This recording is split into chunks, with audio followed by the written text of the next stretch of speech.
观众朋友您好，欢迎收看欧洲卫视双语快讯，我们带您一起直击当下热点新闻。Bonjour et bienvenue dans Flash Info Bilingue. Chaque jour, Mandarin TV vous informe sur l'essentiel de ce qui se passe dans le monde, en français et en chinois. 下面请看详细内容。1月12号，中国外交部发言人汪文斌主持例行记者会，有记者提问。据报道，巴布亚新几内亚外长特卡琴科日前宣布关闭巴新驻台湾商务代表处，中方对此有何评论？汪文斌指出，中方对巴新政府宣布关闭巴新驻台湾商务代表处表示高度肯定和赞赏，这再次表明坚持一个中国原则是国际社会人心所向、大势所趋。Un bras de fer s'engage entre le gouvernement français et les syndicats autour de la réforme des retraites. Jeudi 12 janvier, Elisabeth Borne a appelé les syndicats à ne pas pénaliser les Français dans leur mobilisation contre la réforme des retraites. En marge d'un déplacement à Disneyland Paris, la première ministre a déclaré « Il y a un droit de grève, il y a un droit à manifester, mais c'est important aussi de ne pas pénaliser les Français. » Rappelons que les syndicats CGT de la branche pétrole font planer le risque de blocage des raffineries. 当地时间1月12号，俄罗斯外交部发布公告称，由于英国政府采取反俄政策，滥用对俄罗斯公民的制裁，开展密集宣传活动，诋毁俄罗斯，并在国际舞台上孤立俄罗斯。俄罗斯外交部决定将英国若干内阁成员、安全机构代表、媒体人员共36人列入禁止入境俄罗斯的名单。Dans un contexte de crise de l'énergie, le groupe Total Energy a annoncé la mise en service près de Pau, en Pyrénées-Atlantiques, de la plus grande usine de biogaz de France.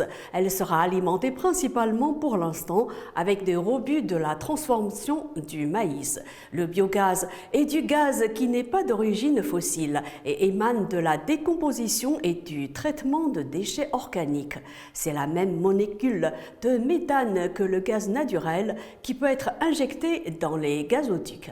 1月12号晚，台湾东部主要交通干线苏花公路台9线大清水隧道南口发生严重塌方，据研判是因地震松动，再加上降雨影响，隧道上边坡破碎岩块从30米高处崩落，大量土石落下，导致双向道路完全阻断。据了解，灾害未造成人员伤亡，目前仍在紧张抢修中。台9线又称东部干线，是台湾东部一条南北向的台湾省道，全长453.581公里。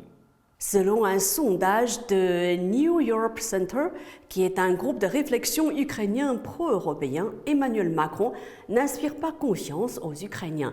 Il n'arrive qu'en 10e position avec 43,9% des sondés.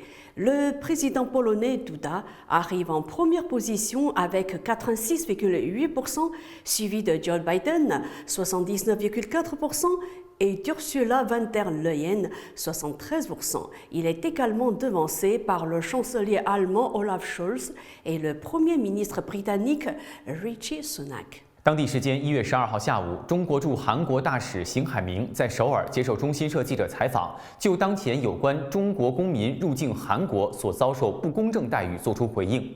邢海明说，对于当前中韩之间出现签证风波，以及中国公民在入境过程中所遇到的不公正的歧视性的待遇，我感到十分忧虑和遗憾。出现当前这种问题的责任不在我们。邢海明强调，中韩两国外交当局应该通过友好协商解决当前出现的困难和问题，以保证两国关系平稳顺利发展。Joe Biden est mis dans l'embarras, selon la chaîne NBC News. 2 lots de documents gouvernementaux classifiés ont été découverts dans les anciens locaux du président américain. Le lot initial aurait contenu 10 documents classifiés, dont des rapports du renseignement américain et des notes de synthèse sur l'Ukraine, l'Iran et le Royaume-Uni. Certains étaient classés top secret, le niveau le plus élevé. Ces révélations ont déclenché les critiques de la part des républicains qui n'ont pas manqué de faire le parallèle avec l'enquête ouverte contre Donald Trump pour détention illégale de documents classifiés. La détention illégale de documents classifiés est une violation grave de la loi fédérale et est passible d'une amende ou d'une peine de prison. 针对行政部门计划进行的养老金改革，法国石油行业道达尔能源集团的工会呼吁在1月19号和26号以及2月6号进行几次罢工。该工会全国协调员埃里克·塞里尼周日发表声明说，如果有必要的话，会停止炼油厂的装置。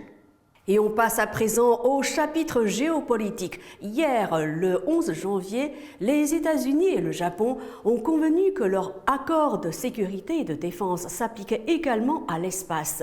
Tout incident dans l'espace pourrait activer l'article 5 du traité de défense entre les deux pays qui stipule qu'une attaque contre l'un est une attaque contre l'autre.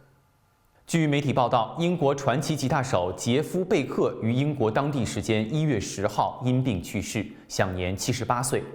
杰夫·贝克的推特账号公布了这条消息，称在突然感染细菌性脑膜炎后，他于昨天平静地离世。